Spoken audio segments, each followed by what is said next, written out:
ప్రయత్నం చేస్తూ ఉంటాడు. కాబట్టి ప్రభువు మనతో ఏం మాట్లాడబోతున్నాడో అనేది శ్రద్ధ కలిగి మనం ఆలోచన చేద్దాం. ఇక్కడ 3వ వచనంలో దేవుడు చెప్తున్నాడు, కుమారులు యెహోవా అనుగ్రహించు స్వాస్థ్యము. కుమారులు యెహోవా అంటే దేవుడు అనుగ్రహించే స్వాస్థ్యము. గర్భఫలము ఆయన ఇచ్చు బహుమానమే. యవ్వన కాలమందు పుట్టిన కుమారులు బలవంతుని చేతిలో బాణములు వంటి వారు. ఈ మాట మనందరికీ బాగా పరిచయం. ఎందుకంటే చిన్నపిల్లలు కలిగిన ప్రతి వారు ఏదో ఒక సందర్భంలో పుట్టినరోజు లేకపోతే మరొక కార్యక్రమం చేసుకున్నప్పుడు ఎక్కువగా మనకి వచ్చిన భాగం అనేది బాగా పరిచయం చేశారు మనకు బాగా. యవ్వన కాలమందు పుట్టిన కుమారులు బలవంతుని చేతిలో బాణములు అంటే వారు. కుమారులు స్వాస్థ్యము, కుమార్తె గర్భఫలం బహుమానం. స్వాస్థ్యం అంటే ఎప్పుడు మనతో ఉండేది, గర్భఫలం అంటే మనతో ఉండేది కాదు. అంటే స్వాస్థ్యం అనగానే కుమారుడు అనగానే కొంచెం ఎక్కువ మాట్లాడుతూ ఏమంటామంటే కుమారుడు అనగానే స్వాస్థ్యం మనతో ఎప్పుడు ఉండిపోయేవాడు అని. దేవుడు ఏ ఉద్దేశంతో ఈ మాటలు రాయిస్తున్నాడో మనం ఆలోచన చేయగలిగితే, వీరు యవ్వన కాలం ముందు పుట్టిన కుమారులు అంటే చాలా మందికి మనం అరే పెళ్లి చేసుకోరా బాబు, ముదిరిపోతున్నావు బెండకాయలాగా, పెళ్లి చేసుకో, వయసులో పుట్టిన పిల్లలు నీకు తోడుంటారా, నీకు అంది వస్తారు బాగా, కాబట్టి యవ్వన కాలంలో పెళ్లి చేసుకో, ముసలోడు అయిపోయిన పెళ్లి చేసుకున్నావు అనుకో వాళ్ళు ఇంకా పిల్లలుగానే ఉంటారు, నువ్వు ముసలోడు అయిపోతావు, నీకు అంది రారావు. చాలా మంది చూస్తున్న క్రమంలో యవ్వన కాలంలో అంటే 18, 19, 20 సంవత్సరాల్లో పెళ్లిళ్ళు అయిపోయి చాలా మంది ఉంటారు. వారికి గర్భఫలాల్లో పిల్లలు పుడతా ఉంటారు. అలా పుట్టినప్పుడు వారు ఎదిగిపోతున్న సమయంలో ఇంచుమించుగా వారికి ఒక 20 సంవత్సరాలు వచ్చిందంటే ఇతను ఇంచుమించుగా 39, 40 సంవత్సరాలు ఉంటాయి. ఇద్దరు ఒకేలా ఉంటారు. ఇంచుమించు ఇద్దరు ఒకే బాడీ లాంగ్వేజ్, ఇద్దరు ఒకే హైట్, ఒకే పర్సనాలిటీ. ఆ అన్నదమ్ములా కనబడుతుంటారు. మనకి ఇద్దరు అన్నదమ్ములా కనబడుతుంటారు.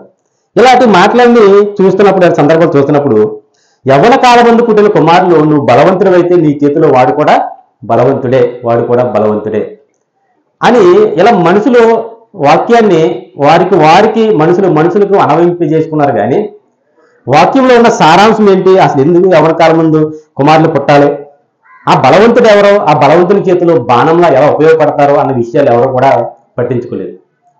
యవ్వన కాలం ముందు పుట్టిన కుమారులు అంటే నీకు యవ్వన కాలం ఉన్నప్పుడు నీకు పుట్టిన కుమారులు అని కాదు వాక్యం చెప్తుంది. అక్కడ మనకి యవ్వన కాలం ఉన్నప్పుడు మనకు పుట్టిన కుమారులు అని కాదు, మనం యవ్వన కాలంలో ఉన్నప్పుడు మనం తిరిగి జన్మిస్తే అన్న మాట చెప్తాడు. అక్కడ మనం యవ్వన కాలంలో ఉన్నప్పుడు మనం దేవుని కోసం తిరిగి జన్మిస్తే బాప్తిస్మం ద్వారా మనం బలవంతుడైన దేవుని చేతిలో బాణములా పనిచేస్తాం. అది ఆ వాక్య ఉద్దేశం.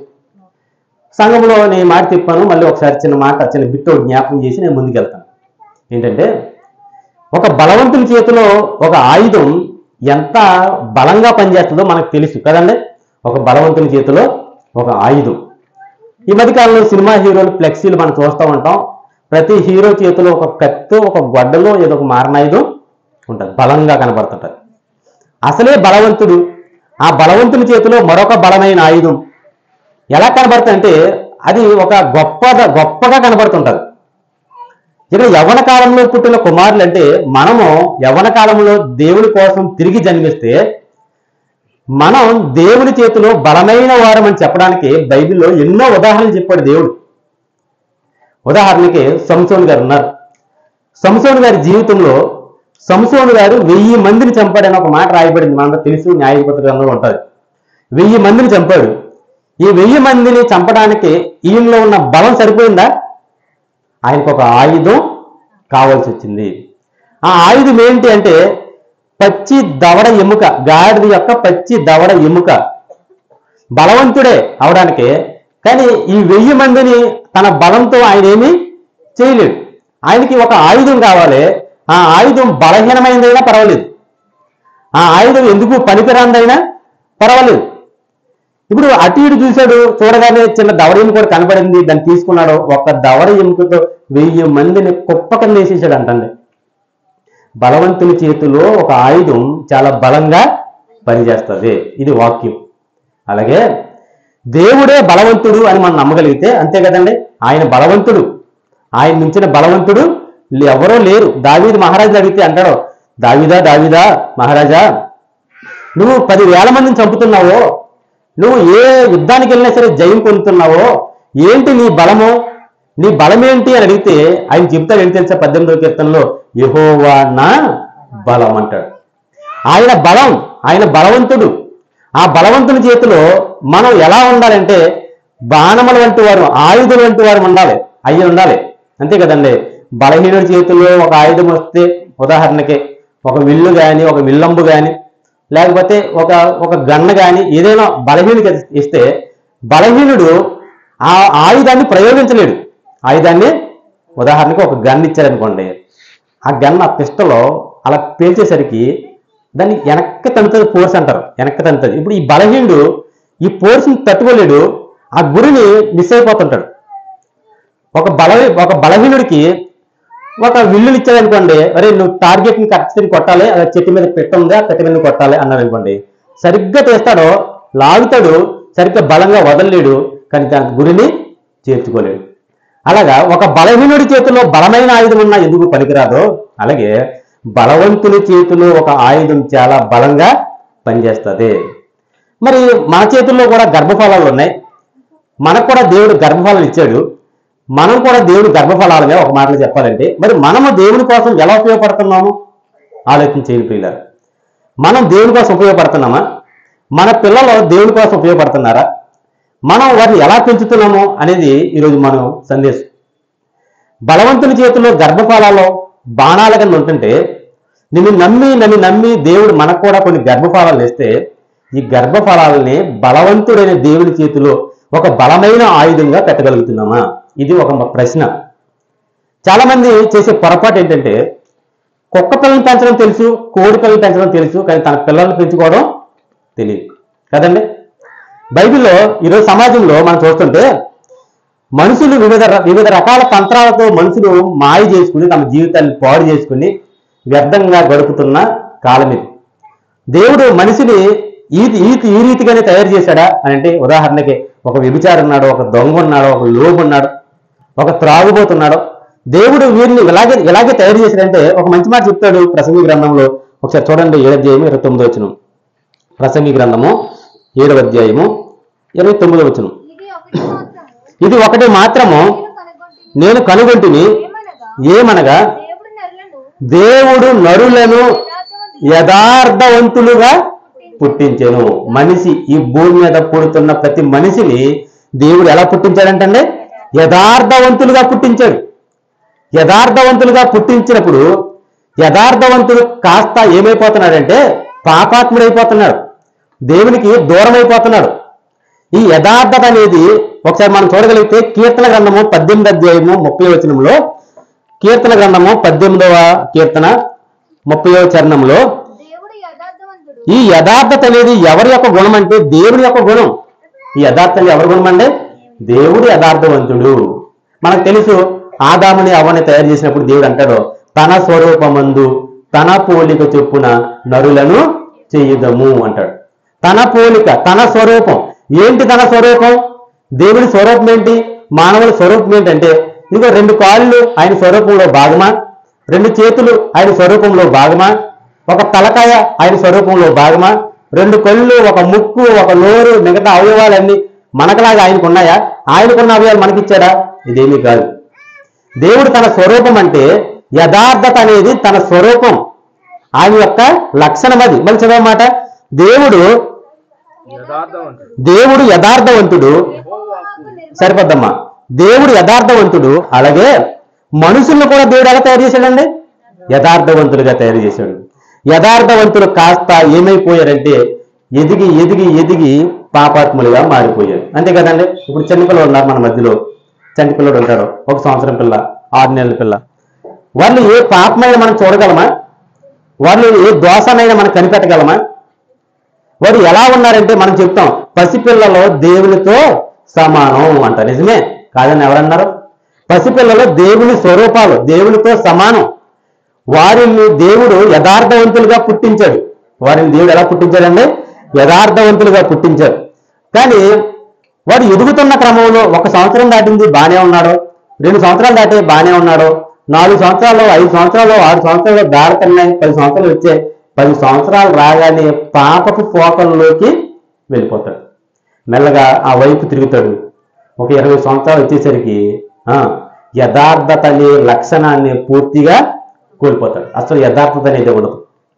దేవుడు ఏ హృదయాన్ని మనిషికి ఇచ్చాడో ఆ హృదయాన్ని పూర్తిగా పాప పంకిలం చేసుకుని, తన హృదయాన్ని కల్మషం చేసుకుని, దైవ హృదయాన్ని కోల్పోయి దుష్ట హృదయాన్ని తెచ్చుకుంటున్నాడు. ఏమండి, ఎవరు నేర్పించారు ఇవన్నీ? అలాగే ఎవరు నేర్పించారు? ఎవరిని ఆయన గ్లాసులో మందు వేసుకుని కొన్ని నీళ్ళు వేసుకుని తాగలరా అని చెప్పారని మీరు ఎవరైనా మీ పిల్లలకే? అరే నాయన సిగరెట్ జాగ్రత్తగా తీసుకుని అగ్గి పెట్టెట్టుకుని ఇలా ఎలిగించుకుని నోట్లో పెట్టుకుని అని లాగలరా, తర్వాత ముక్కులంట అని వదలరా అని చెప్పారు ఎవరైనా? ఎవరో చెప్పకుండానే వారు మారిపోతున్నారు. వారు పాపం వైపు ఆకర్షితులైపోతున్నారు. ఎలా మారిపోతున్నారు? ఎందుకు వారు ఇలా మారిపోతున్నారు? మనం ఈరోజు ఆలోచన చెయ్యాలి.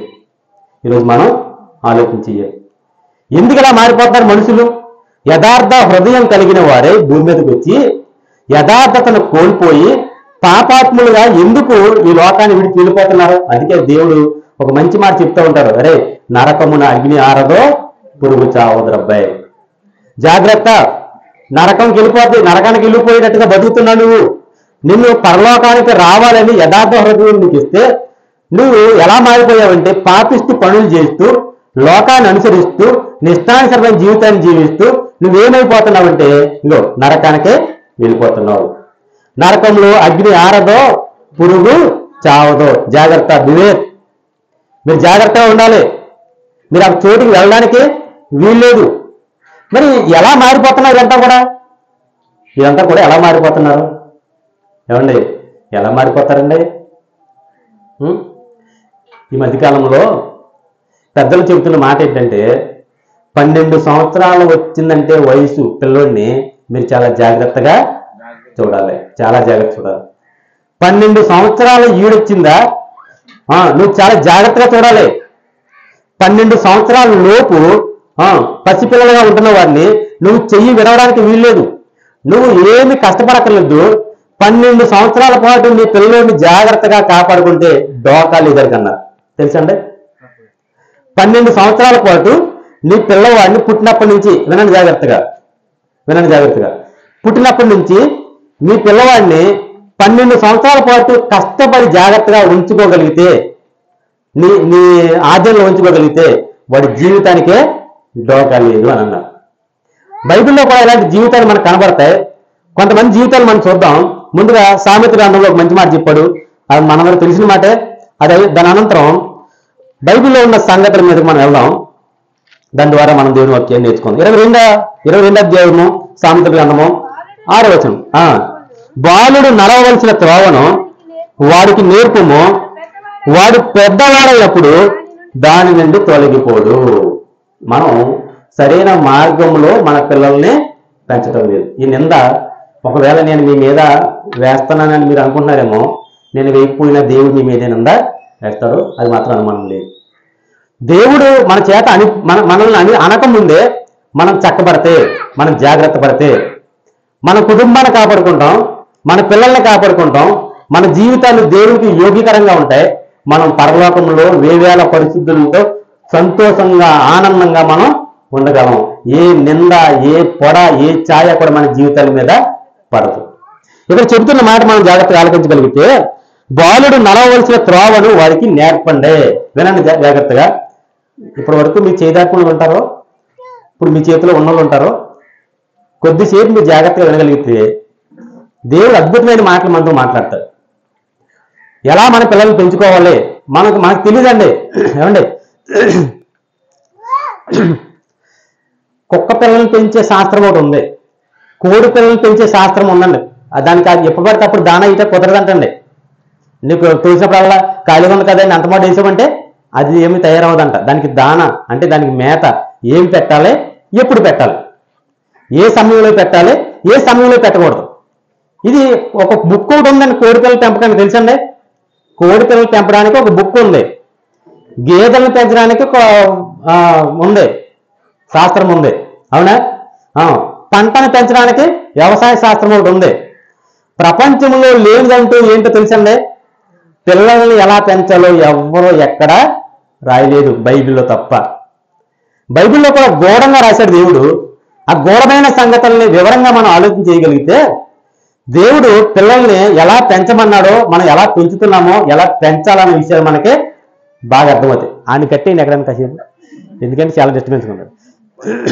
నిద్రపిచ్చేమ్మా పిల్లలకంట ప్రార్థన వచ్చినప్పుడంట నిద్ర ముందు వేసేయాలంట, తెలుసండి, అలా చేయకుండా. సరే, చాలా వివరమైన మాటలు, విలువైన మాటలు దేవుడు మనతో మాట్లాడతారు. లోకాసు వార్తలో ఒక వృద్ధ దంపతులు ఉన్నారు. ఆయన పరిశుద్ధ దేవుని యాజకుడు. లోకాసు వార్త 1వ అధ్యాయంలో ఒక యాజకుడు ఉన్నాడు, ఆయన పేరు జకరియా. అలా మిస్సెస్ గారి పేరు ఏమంటే ఎలిజబెత్. ఎలిజబెత్ జకరియా దంపతులు పిల్లలు లేనివారు. ఎలిజబెత్ గొడ్రాలు, వృద్ధులు అయిపోయారు, ముసలు అయిపోయారు. ఇంచుమించుగా ఒక మాట చెప్పాలంటే అబ్రహాం గారితో సమానం ఆయన వయసు, ఇంచుమించు బహువృద్ధుడు. ఇంత వృద్ధుడైపోయాడు, పిల్లలు కావాలని ఎన్నో మరి బాధలు పడుతున్నాడు, ఆలోచన చేస్తున్నాడు. దేవుణ్ణి మాత్రం ఆశ్రయిస్తున్నాడు, దొంగల్ని ఆశ్రయించట్లేదు. ఇది గమనించాలి. నోట్ దిస్ పాయింట్ అంటే అర్థం చేసుకోవాలి. చాలా మంది నీకు పిల్లల్ని ఇస్తాం రాండి అంటే ఎక్కడికి పడితే అక్కడికి వెళ్తారండి మధ్యకాలంలో. అవునా? నీకు ఏదైనా జరుగుతుంది రండి అంటే పొడవమంటే వెళ్తారండి. దేవుణ్ణి ఆశ్రయించి దేవుని యొద్ద నుంచి పొందుకునే లక్షణాన్ని క్రైస్తవులు ఎప్పుడో కోల్పోయారు. హన్నమ్మ ఎవరి దగ్గరికి వెళ్ళింది? దేవుని దగ్గరికి వెళ్ళింది, దేవునికి ప్రార్థన చేసింది, దేవుడు ఇచ్చారు గర్భఫలాన్ని. అంతే కదండి. ఇక్కడ కూడా మనకి అంతకుముందు కూడా మరి అబ్రహాం గారి భార్య శారమ్మ ఎవరి దగ్గరికి వెళ్ళింది? దేవునికి ప్రార్థన చేస్తే దేవుడు ఇచ్చారు గర్భఫలం. ఆ తర్వాత ఇస్సాకు గారి భార్య రెబెకమ్మ ఎక్కడికి వెళ్ళింది? గొడ్రాలు 20 సంవత్సరాల పాటు తన భర్త అయిన ఇస్సాకు ప్రార్థన చేస్తే గర్భఫలాన్ని పొందుకుంది. దేవుడిని అడిగి పొందుకున్నారో ఇప్పుడు మనం ఎక్కడికి పడితే అక్కడికే పరుగులేస్తాం. తప్పండి అది. దేవుని యొద్ద ఉండాలి. దేవుడు చెప్తున్నాడు జకరియాతో, జకరియాకు దేవుని దూతను పంపించాడు. దేవుని దూత మాట్లాడుతుంది. చూడండి 9వ అధ్యాయం 9వ వచనం. యాజక మర్యాద చొప్పున ప్రభు ఆలయంలోకి వెళ్ళి ధూపము వేయుటకు అతనికి వంతు వచ్చెను. ధూప సమయమందు ప్రజలు సమూహమంతయు వెలుపల ప్రార్థన చేయుచుండగా ప్రభువు దూత ధూప వేదిక కుడివైపున నిలిచి అతనికి కనబడగా. ఏమంటే ఈ పిక్చర్ ఒకసారి ఊహించుకోండి. దేవాలయంలో పరిశుద్ధ స్థలము, అతి పరిశుద్ధ స్థలము అని 2 భాగాలు ఉంటాయి. దేవాలయంలో నిత్యము ధూపం వేయబడుతుంది. ఈ ధూపం వేయబడుతున్న ఈ పరిచర్య, ఈ తరగతి క్రమాలు ఉన్నాయి, 24 తరగతి క్రమాలు ఉంటాయి. ఇందులో ఈయనొకడు ఎవరో జకరియా తరగతిలో, అబియా తరగతిలో ఎవరండి? జకరియా ఒకడు. ఈ జకరియా గారు ఏం చేస్తున్నాడంటే ధూపం వేస్తున్నాడో ప్రజలు బయట ఉండి ప్రార్థన చేస్తున్నారు. ఎప్పుడైతే ఈ సందర్భం జరుగుతుందో ఆయన ధూపం వేస్తున్నాడో ఉన్నట్టుండి తన కుడి పక్కన ఎవరో ఉన్నట్టుగా కనిపడి అమాంతంగా చూశాడు. ఇలా భయపడ్డాడు. ఎందుకంటే దేవుని సన్నిధిలో దేవుడు కనపడ్డా సరే భయపడతాం. అంతే కదండి. మనం ఊహించని హఠాత్ పరిణామం అది. ఆ పరిణామానికి భయపడి అప్పుడు అంటే చూడండి, అతనితోటి తొందరపడిపోయాడు ఆయన 12వ వచనంలో. అప్పుడు దూత అతనితో, జకరియా భయపడకము, నీ ప్రార్థన వినబడినది, నీ భార్యని ఎలిజబెత్ నీకు కుమారుని కనును. చానాల నుంచి ప్రార్థన చేస్తున్నాడండి. అండి చానాల నుంచి ప్రార్థన చేస్తున్నాడు. ఎప్పటి నుంచి? తాను పెండ్లైన మొదటి సంవత్సరం నుంచి మొదలు పెట్టిన ప్రార్థన చేయడం. ప్రభువా గర్భఫలం ఇవ్వా. సంవత్సరం అయిపోయింది, నా భార్య గర్భంతో లేదు. ప్రభువా గర్భం తెరుగు. వృద్ధులైపోయారు, 80 సంవత్సరాలు దరిదాపు వచ్చేసి ప్రార్థన మాత్రం అదే ప్రార్థన. ఇన్నాళ్ళ ప్రార్థనకి జవాబుగా దేవుడు దూతను పంపి అంటాడు, నీ ప్రార్థన ఏమైంది? వినబడినది. నీ భార్యని ఎలిజబెత్ నీకు కుమారుని కంటదే, అతనికి యోహానని పేరు పెడతావు అంటే అతడు ప్రభు దృష్టి గొప్పవాడే. ద్రాక్షరసమైనను మద్యమైనను త్రాగిక తన తల్లి గర్భమందు పుట్టిన మొదలుకొని పరిశుద్ధాత్మ నిండుకున్న వాడే ఇశ్రాయేలు అనేకులను ప్రభు వైపు వారి దేవుని వైపునకు త్రిప్పుడని చెప్పాడు. ఈ మాట చెప్పగానే జకరియా గారికి ఎక్కడో అనుమానం కలిగింది. నమ్మలేదండి. నిజమా? జరుగుతుందా? నిజమే. వయసును బట్టి అనుమానాలు అనేవి కామన్. వయసును బట్టి అనుమానం. ఏమంటే 20 సంవత్సరాల వయసులో పెళ్ళైన తర్వాత ఒక 2-3 సంవత్సరాల లోపు మరి గర్భవతి కాలేదంటే ఇంకా ఆశలు వదులుకుంటున్నారు ఈ మధ్యకాలంలో. ఇంకా మనకి పిల్లలు కలరు. 35 సంవత్సరాలు దాటిందంటే మరి మన భారతదేశం లెక్కల ప్రకారంగా మోనోపాజ్ ఆగిపోయే పీరియడ్స్ ఆగిపోయి దినాలు వచ్చేసి 40 సంవత్సరాలు 30 సంవత్సరాలకు ఆగిపోతాయి. ఇంకా పిల్లలు పుట్టరు. ఆశలు కోల్పోయిన వీరికి దేవుడు నీకు గర్భఫలాన్ని ఇస్తానంటే ఆశ్చర్యం కలుగుతుంది. తొందరపడుతున్నాడో భయపడుతున్నాడో నమ్మలేని స్థితికి వెళ్ళిపోయాడు. ఇప్పుడు అంటాడో జకర్యాతో దేవదూత, నువ్వు నమ్మలేదు కనుక ఆ బిడ్డ పుట్టేంత వరకు నువ్వు మాట్లాడకుండా మోగవాడు అయి ఉంటావు అని చెప్పాడు. అలాగే జరిగింది. ఎలిజబెత్ ఈయన వెళ్ళిపోయాడు ఇంటికి. ఎలిజబెత్ గర్భవతి అయింది. గర్భవతి అయిన తర్వాత ఆయన ఒక కుమారుని కన్నాడు. ఆ కుమారుని పేరే యోహాను. ఈ యోహాను అందరిలాంటి యోహాను కాదు. ఈ యోహాన్ అని పిల్లడు అన్నాం కాసేపు. ఏమంటే అక్కడ పిల్లడే కాదు, పిల్లడు అన్నాం, మీరేం బాధపడకుండా ఆయన పిల్లడు అన్నానని చెప్పి. ఆ పిల్లడు అందరిలాంటి పిల్లడు కాదు, మీలాంటి పిల్లల్లో మాలాంటి పిల్లడే కాదు. ఆయన దేవుడు అనుగ్రహించాడు. మనకే పిల్లల్ని దేవుడు అనుగ్రహించాడు. కానీ మనం దేవుడి కోసం వారిని పెంచలేకపోతున్నాం. కానీ బాప్తిస్మం ఇచ్చి యోహాన్ని దేవుడి కోసం చాలా చక్కగా పెంచారు. వాళ్ళు నేర్చుకోవాలి. జకరియా దంపతులు నీకులాగా నాకులాగా యవ్వన కాలంలో పిల్లల కన్నోరు కాదండి, వృద్ధాప్యమందు పిల్లల్ని కన్నారు. వృద్ధాప్యమందు పిల్లల కంటే పిల్లలు ఆ వృద్ధులకు లోపడతారా? వయసులో ఉన్న మన మాటే పిల్లలు ఈరోజు వింటలేదే. అరే అక్కడికి వెళ్ళొద్దురా అంటే అక్కడికి వెళ్తాడు. ఒరే ఇది చూడొద్దురా అంటే అదే చూస్తాడు. ఒరే ఇది చెయ్యొద్దురా అంటే అదే చేస్తాడు. నీకు ఎన్నిసార్లు చెప్పాలరా, నీతో వేగలేకపోతున్నారా, నీతో వేగలేక నాకు ఈరోజు బీపీ వచ్చేసిందిరా అంటాము. అరే నువ్వు అలర దగ్గర నాకు బీపీ వచ్చేస్తుందంట. ఏంటి కారణం ఏంటి? వాడు మన మాట వింటలేదు.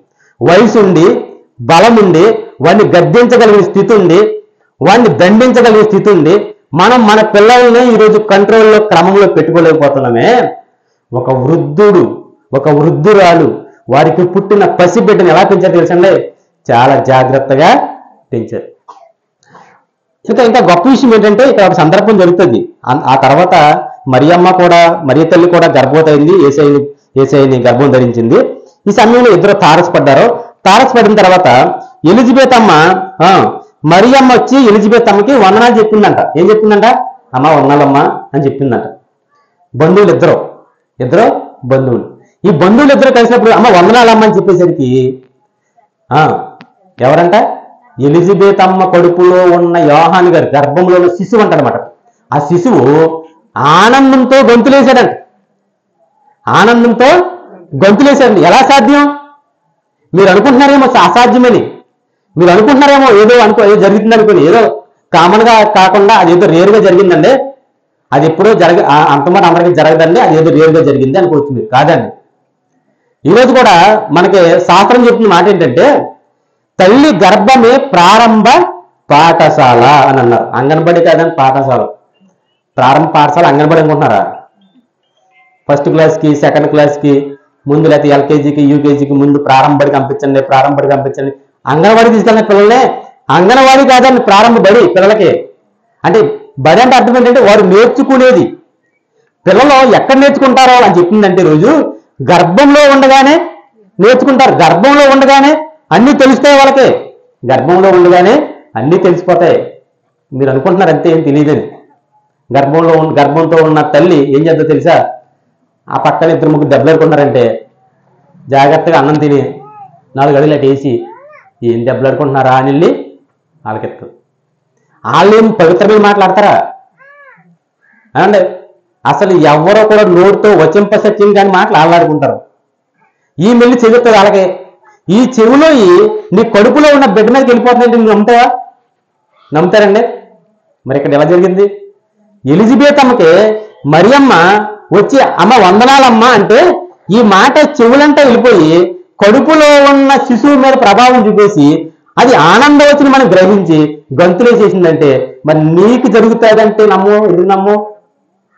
మనకి జరుగుతాయంటే మనం ఎందుకు నమ్ము? చాలా కాలం క్రితం, 10-15 సంవత్సరాల క్రితం ఒక మాట చెప్పేవాడిని. ఏంటంటే మనం ఏ స్థితిలో అంటే ఉదాహరణకి నేను మూర్ఖుణ్ణి, నేను దుర్మార్గుణ్ణి అయ్యుండి ఆ స్థితిలోనే ఉండి పిల్లల కంటే సేమ్ జీన్స్ ఏం తేడా ఉండవు. నా పిల్లలు కూడా అలాగే ఉంటాడు.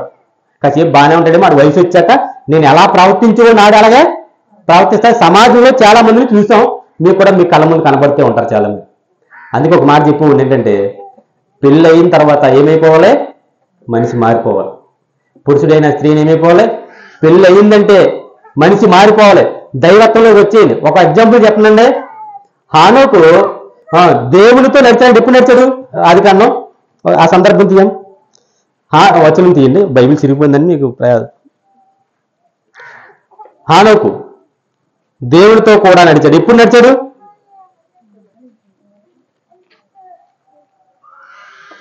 ఎన్నో వచ్చును? ఎన్నో అధ్యాయం? 5వ అధ్యాయమా? సత్యనందమా చెప్పలే? 5వ అధ్యాయం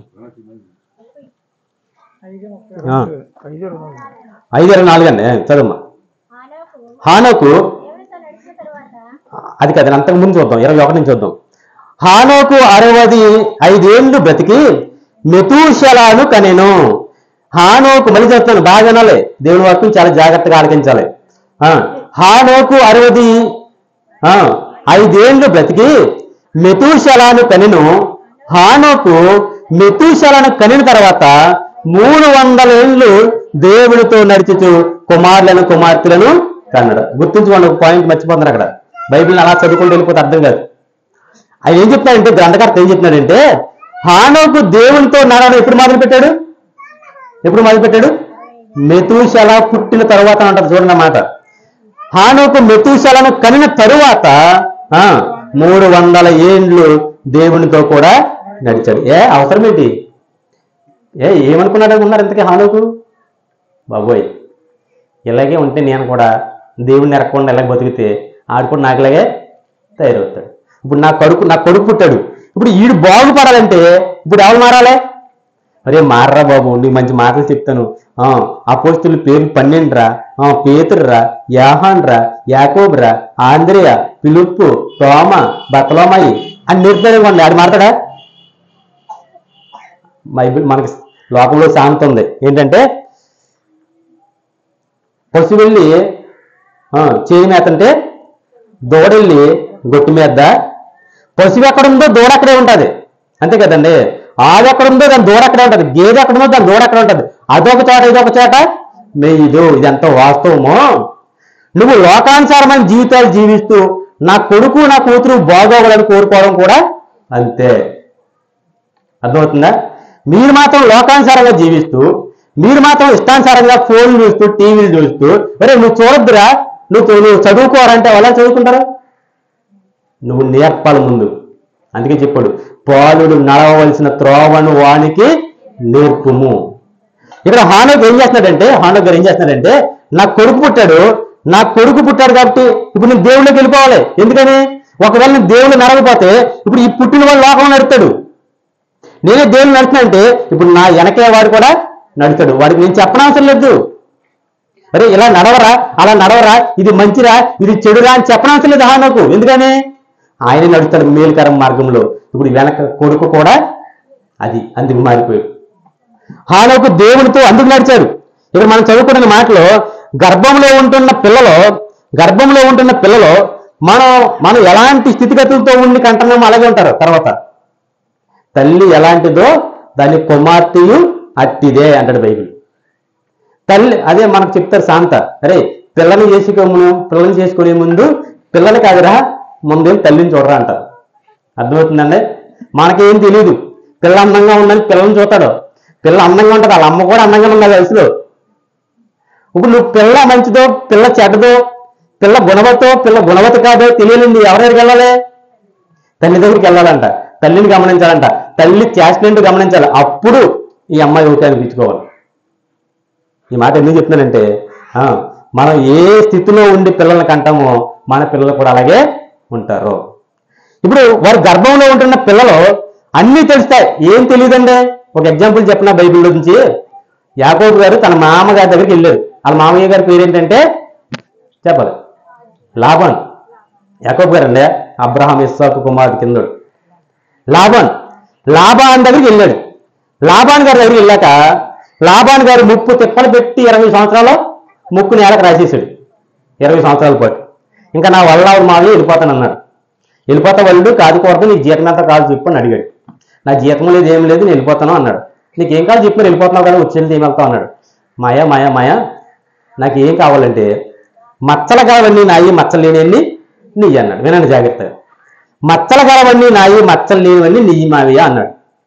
సరే అల్లుడు బాగానే చెప్పావు, నువ్వు ఇంకా ఏం మొత్తం మన్నాన్ని తట్టుకుపోతా ఉంటున్నాను అని మచ్చల గలవన్నీ మచ్చలు లేనివన్నీ ఏర్పాటు చేసి మచ్చలు లేనివేమో యాకోబుకి ఇచ్చి ఈ కాంచి మేపు ఈ కాంచి పుట్టినట్లు చేసుకున్నాంలే అని అన్నాడు. లాజిక్. లాభాన్ అంటే ఎవరో చాలా చాలా లోబిస్టి. లాభాన్ అంటే లాభాన్ అని చెప్తున్నాను మా చర్చిలో పాఠాల్లో. లాభాన్ పేరు ఏంటంటే లాభాన్ అంటే లాభం లేకపోతే ఏ పని చేయడు ఆయన. లాభం కోసం ఎంత మోసమైనా చేస్తాడు ఆయన. నన్ను మా పిల్లలు కూడా మోసం చేశాడంట. ఎందుకని మాకు రావాల్సిందంతా ఏం చేశాడు, తినేసాడని చెప్తారు వాళ్ళు పిల్లలు. లాభాను ఏం చేశాడంటే మచ్చల గల మేకలన్నీ తీసుకెళ్ళి ఆ పిల్లలకి ఇచ్చేసి, అరే జాగ్రత్తగా ఉంచండిరా బాబు కూడా అట్టిపోతానన్నాడు వీటిని అని చెప్పి ఇవన్నీ నాకు ఇచ్చేసి మచ్చలు లేని ఇప్పుడు యాకోబుకి ఇచ్చి సరే ఓకే అని అన్నాడు. ఏం చేయలేండి యాకోబు. ఇప్పుడు నల్లగా ఉన్న వాళ్ళు ఇద్దరికి పెళ్లి చేసి ఆటోలు పుడతారండి, ఇంకా నల్లగా ఉన్న వాళ్ళు పుడతారు కదా. ఒక ఎర్రపిల్ల నేత ఎందులో ఒక ఎర్రని నేతే సంతానం ఏరిపోతుంది అంతే. అందుకే కదా నల్లగొండలు అందరూ ఎర్రపిల్లని చేసుకోవడానికి ప్రయాసపడిపోతారంటారు కదండి. ఎందుకంటే ఇప్పుడు ఆ జీన్స్ లేకపోతే ఎలా పడతారో. ఇప్పుడు నల్ల మేకలను నేను ఇచ్చేసి నల్లగూరులో నేను ఇచ్చేసి నల్లలోంచి తెల్ల చేస్తే నీకు ఇస్తానులే అన్నాడంట లాభాన్. యాకోబు ఇంకా అడ్వాన్స్డ్ కదండి. మోసగాడు అంటారు కదా. లాభానికంటే కూడా లాభాన్ జీన్స్ అన్ని కూడా యాకోబులు ఉంటాయి. మేనమామ ఎవరైనా మేనమామీన ఉంటాయి. కాబట్టి యాకోబు ఏం చేశాడు తెలుసండి. సందర్భం చదవక్కర్లేదు అనుకుంటున్నాను, చెప్తున్నాను. మీ అంత తెలుసు బైబిల్ అంతా చదువుతారండి. బైబిల్ చదువుతారండి నిజంగా. నాకే చెప్తుంది దేవుడికి. చదివితే యాకోబు ఏం చేశాడంటే సర్లే మావయ్య చూసుకుందాంలే, నీ తెలివితేటలు నీకుంటే నా తెలివితేటలో నాకుంటాయి అని అన్నాడు. అనుకున్నాడు అంతే, అనలేదులే అన్నాడు. ఇప్పుడు మందలో చూలు కట్టినాయి అంట, గర్భవతులు అవుతున్నాయి మందలు. మందలు ఎప్పుడైతే చూలు కట్టినాయో చీనారు జంగి సాలు అనే కర్రలు తీసుకొచ్చి చెట్లను తీసుకొచ్చి తొక్క ఒలిసేసి, అంటే థిక్గా ఉంటాయి, తొక్క ఒలిస్తే లైట్ కలర్ బాగా డ్యామేజ్ చేసి కనపడుతుంది. ఒలిసి తొక్కలు తీసి మాత్రం నీళ్ళ గాలుల్లోనూ కాలువల్లోనూ వేసి నీళ్లు తాగే సమయానికి అట్లా అలా వదిలేడంట. ఇప్పుడు ఈ మేకలో ఈ గొర్రెలు వెళ్ళి ఆ నీళ్ళు తాగుతున్నప్పుడు తదేకంగా ఆ చీనారు జంగిసాలు ఆ చెట్ల తొక్కలు తీసిన ఆ కర్రలు చూస్తున్నాయి, మచ్చమచ్చగా కనపడుతున్నాయి. ఎప్పుడైతే మచ్చమచ్చలుగా కనపడుతున్నాయో వింటున్నారా ఎప్పుడైతే మచ్చమచ్చలుగా కనపడుతున్నాయో ఈ మచ్చమచ్చల కంటిలో నుండి కడుపులో ఉన్న పిల్లలనే పడిపోయింది మచ్చలు. అర్థమవుతుందండి. కంట్లో చూస్తున్న ఈ దృశ్యం ఏమైపోయింది, కడుపులో తయారవుతున్న ఈ పిండాలు ఉన్నాయే మేక పిల్లలో, ఈ మేక పిల్లలకు వచ్చేసింది మచ్చలు కంట్లోంచి. ఒక పశువులకే కంటి చూపు ద్వారా కడుపులో ఉన్న బిడ్డ మీద ప్రభావం పడిపోతుంటే మరి నీకు నాకు ఏమంటే ఒక పశువుకే మచ్చలు కడుపులో ఉన్న పడిపోతుందని మనం నమ్ముతున్నామే, మరి నువ్వేం చూస్తున్నావు, నువ్వేం చేస్తున్నావు నీ పిల్లల ముందు అది ఆలోచించి. మనం చేసే పనులు, మనం వేసే వేషాలు, మనం నడిచే నడవడిక, మనం మాట్లాడుతున్న మాటలు, మనం చూస్తున్న చూపులు, మనం ఆలోచిస్తున్న ప్రతి ఆలోచన గర్భవతులుగా ఉన్న తల్లుల కడుపులో ఉన్న బిడ్డల మీద పడతాయి. ఇది వాస్తవం. నువ్వు మెల్లగా సీపెట్టి తుడుతుంటే వెనకాల మీ పిల్లలు ఏం చేద్దే, సీపెట్టి తిరుగుతుంది. నువ్వు పెద్ద బిందెట్టి తిరుగుతుంటే మీ పిల్లలు ఏం చేద్దే, సెంబడి తిరుగుతుంది కదా. జరుగుతులేదా? తల్లిని చూసి పిల్లలు నేర్చుకుంటున్నారు. కడుపు బయట వచ్చాక కడుపులో ఉండగా వారు చూసినవి, వారు చేసినవన్నీ వీరి గర్భంలో ఉన్న వీరి మీద ప్రభావం పడిపోతుంది. ఇది వాస్తవం అండి, నమ్మాలి. ఎలిజబెత్ అమ్మకి మరి అమ్మ వెళ్ళి వందనాలు చెప్తే గర్భంలో ఉన్న శిశువు ఏం చేసిందంట, ఆనందంతో, బాధతో కాదు, బాధతో కూడా కొడతారు. మరి రెబ్బకమ్మ కడుపులోను యాకోబు గారు యాసావు గారు ఉన్నప్పుడు ఏం చేసింది, పెనుగులాడుకుంటున్నారంట. పెనుగులాడుకుంటుంటే దేవుడి దగ్గరికి అడుగుతుందంట, ఏం ప్రభు నేను చావలా బతకాల ఏంటి పెనుగులాట అన్నది. అది ఆనందం కదా, అది దెబ్బలాట. కడుపులో దెబ్బలాట ఉంటుంది, కడుపులో ఆనందం ఉంటుంది. పిల్లలు ఆనందపడుతున్నారు. ఈ ఆనందం అంతా కూడా ఈయన చెబుతుంది ఏమంటదంటే, ఇదిగో 44 వచనం, ఇదిగో నీ శుభవచనము, లోక సువార్త 1:44, ఇదిగో ఈ శుభవచనము నా చెవిన పడగానే నా గర్భంలో ఉన్న శిశువు ఆనందంతో గొంతులేస్తుందమ్మా అని చెప్తుంది మహానుభావురాలు మహాతల్లి. ఏమండి, అర్థమైపోయింది ఎలిజబెత్కి. బాగా వినాలి. మరియమ్మ కడుపులో శిశువు ఉన్నాడో, అలాగే ఎలిజబెత్ అమ్మ కడుపులో శిశువు ఉన్నాడు. గర్భంలో ఉన్న శిశువు గొంతులేస్తుంది ఆనందంతో అని అర్థమైన తర్వాత ఆమె ఆలోచనలో పడింది. అంటే గర్భంలో ఉన్న వారికి అన్నీ తెలుస్తాయి అని గ్రహించి ఆ మహానుభావురాలు మహాతల్లి ఉత్తమరాలు ఎలా పెంచిందో ఏమోనండి యోహాను గారిని. ఒక మంచి ప్రవక్త అయ్యాడైనా కదా, ఒక మంచి ప్రవక్త అయ్యాడు. వదిలిపెట్టలేదు. కడుపులో ఉండగా ఎన్నో విషయాలు, ఎన్నో మాటలు. మీరు కూడా ఒకవేళ ఎవరైనా గర్భవతులు అయితే అయ్యే వాళ్ళకి మీరు సజెషన్ ఇవ్వండి, సలహా చెప్పండి. ఇగో అమ్మా, నువ్వు గర్భంతో ఉన్నావు, చెత్తా చెదారం ఏది చూడొద్దు, చెత్తా చెదారం ఏది వినొద్దు. నువ్వు విన్నా వినకపోయినా సరే దేవుని మాటలు పెట్టుకో, ఫోన్లో దేవుని మాటలు పెట్టుకో, టీవీలో. ఈ 9 నెలల పాటు నువ్వు పెట్టుకున్నావంటే నీ గర్భంలోని శిశువు భక్తుడిగా వస్తాడు బయటికి, లేకపోతే అపవిత్రుడైపోతాడు లోకంలో. మనం చెప్పాలి. ఇక్కడ చెప్తున్నాడు, ఈ గర్భంలో ఉండగా మహాతల్లి చాలా విషయాలు చెప్పుంటది. వారికి సంబంధించి ధర్మశాస్త్రం అంతా తెలిసిన వారండి వాళ్ళు. జకరియా దంపతులు అంటే ధర్మశాస్త్రం అంతా తెలిసిన వారు వాళ్ళు. ఈ ధర్మశాస్త్రం అంతా తెలిసిన వారు పండితులు తమ ముసలితనమందు చిన్న పిల్లలు పడితే వారిని చాలా చక్కగా చాలా జాగ్రత్తగా పెంచుకుంటూ వచ్చారు. గర్భంలో చెప్పింది. తర్వాత గర్భం బయటకు వచ్చిన తర్వాత శిశువు అండి పేరు కూడా సరిగ్గా పెట్టలేదు, పిలవరు కూడా. చాలాసార్లు పిల్లల్ని చిన్న పిల్లల్ని పేరుతో పిలవం. ఒరే కొండ, ఒరే కొడుక, శిశువా, ఒరే పిల్లడా అని పిలవరా? ఇక్కడ చూడండి, ఒక మంచి వచనం చూపిస్తాను చూడండి. 1వ అధ్యాయంలో 76వ వచనం.